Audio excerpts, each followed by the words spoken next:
இதுதான் load stone ஆச்சே. இதுக்கு இரும்பு அட்ராக்ட் பண்ற மேக்னெட்டிக் ப்ராப்பர்ட்டி இருக்கே. ஓகே, இதை வச்சு ஒரு காம்பஸ் பண்ணி இங்கேருந்து நேவிகேட் பண்ணி போகலாம்.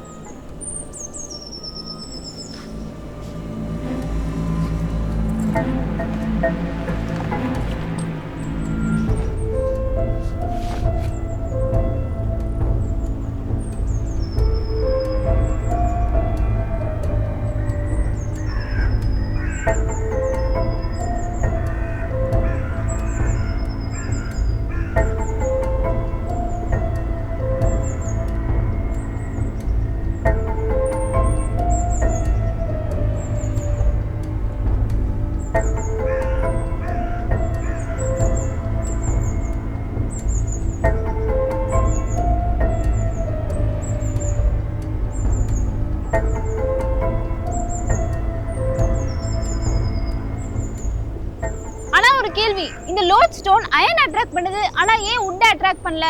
நம்ம ஆட்டம் லெவல்ல டைவ் பண்ணி இந்த மேக்னெட்டோட சீக்ரெட் பவரை தேடி போலாமா?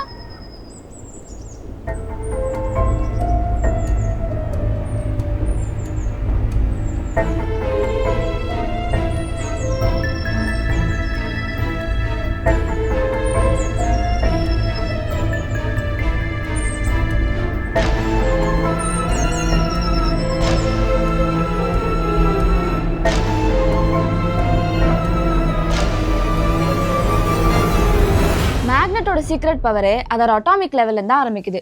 நம்மளை சுற்றி இருக்கிற எல்லா பொருளும் மேக்னெட்ஸும் ஆட்டம்ஸ்னால தான் உருவாகிருக்கு.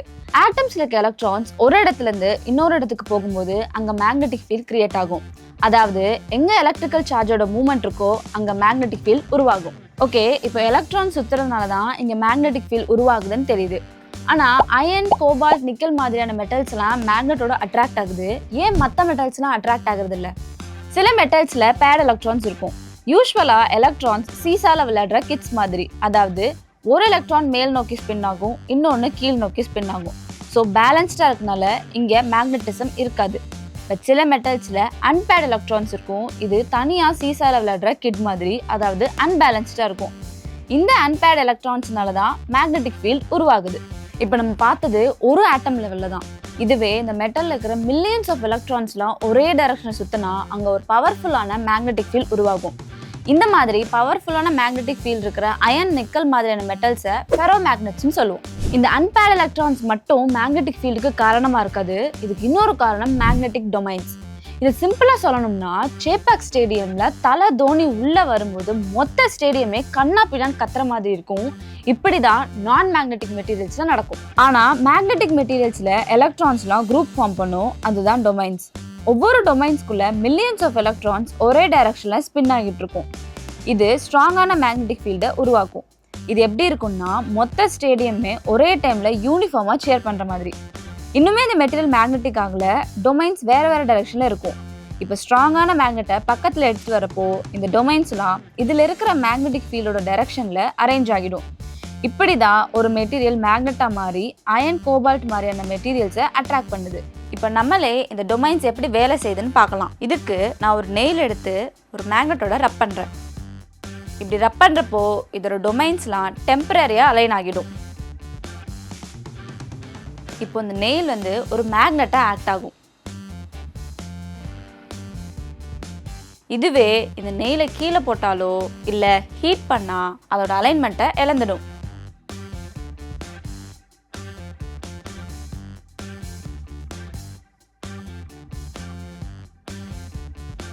இப்போ இந்த மேக்னெட்டோட டொமைன்ஸ்லாம் எப்படி ஒர்க் ஆகுதுன்னு பார்த்தோம்.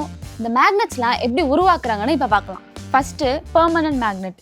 இதை ஃபெரோ மேக்னெட்டிக் மெட்டீரியல்ஸான அயன், கோபால்ட், நிக்கல் மாதிரி மெட்டல்ஸை யூஸ் பண்ணி பண்ணுவாங்க. ஃபஸ்ட் இந்த மெட்டல்ஸை ஹை டெம்பரேச்சர், அதாவது கியூரி டெம்பரேச்சரில் ஹீட் பண்ணுவாங்க. இப்படி ஹீட் பண்ணுறப்போ இதில் இருக்கிற ஆட்டம்ஸ் எல்லாம் ரேண்டமாக மூவ் ஆகும். இப்போ இந்த மெட்டல் ஹாட்டாக இருக்கிறப்பவே இதை ஸ்ட்ராங்கான மேக்னெட்டிக் ஃபீல்டில் வச்சோம்னா இந்த மெட்டல்ஸில் இருக்கிற டொமைன்ஸ் எல்லாம் ஒரே டைரக்ஷனில் அலைன் ஆகிடும்.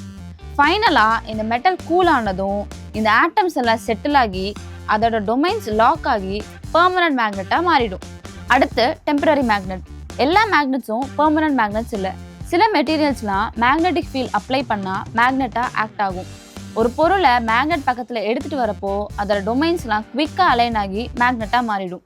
இதுவே மேக்னெட்டை ரிமூவ் பண்ணிட்டா டொமைன்ஸ் எல்லாம் ரேண்டமாக மூவ் ஆகி மேக்னெட்டிசம் காண போயிடும். ஒரு மேக்னெட்டோட மேக்னெட்டிக் ஸ்ட்ரென்த்தை ஆன் ஆர் ஆஃப் பண்ண முடியாது. ஆனால் எலக்ட்ரோ மேக்னெட்டில் எலக்ட்ரிக் கரண்ட்டை அட்ஜஸ்ட் பண்ணுறது மூலமாக அதோட மேக்னெட்டிக் ஸ்ட்ரென்த்தை கண்ட்ரோல் பண்ண முடியும்.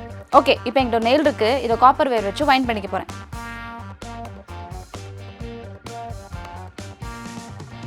இப்போ இதை ஒரு பேட்டரியோட கனெக்ட் பண்ணிக்கிறேன்.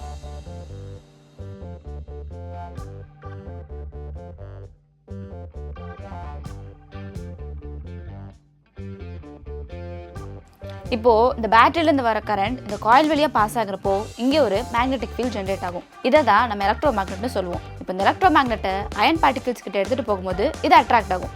இப்படி தான் இந்த எலக்ட்ரோ மேக்னெட் ஒர்க் ஆகுது. ஏன்ஷியன்ட் நேவிகேட்டர்ஸ்லேருந்து இப்போ இருக்கிற மாடர்ன் டெக்னாலஜி வரைக்கும் எல்லாத்துலேயும் இந்த மேக்னெட்ஸ் யூஸ் பண்ணிட்டு இருக்காங்க. ஈவன் ஹாஸ்பிட்டல்ஸில் இருக்கிற எம்ஆர்ஐ மிஷின்ஸ், நம்ம டே டு டே லைஃப்பில் யூஸ் பண்ணுற mobile phones and magnetic levitation train எல்லாத்துலேயும் இந்த மேக்னெட் ஒரு மேஜர் ரோல் ப்ளே பண்ணிட்டு இருக்கு. இது மட்டும் இல்லாமல் ஃபியூச்சரில் நம்ம வீட்டுக்கு போனதும் எங்கே தூக்கி போட்டாலும் இந்த மொபைல் ஃபோன் சார்ஜ் ஆகிற மாதிரி எலக்ட்ரோ மேக்னெட்டிக் டெக்னாலஜியும் வரப்போகுது. சரி, இதெல்லாம் இருக்கட்டும், ஒருவேளை இந்த பூமியில் மேக்னெட்டே இல்லாமல் போச்சுன்னா என்ன ஆகும்?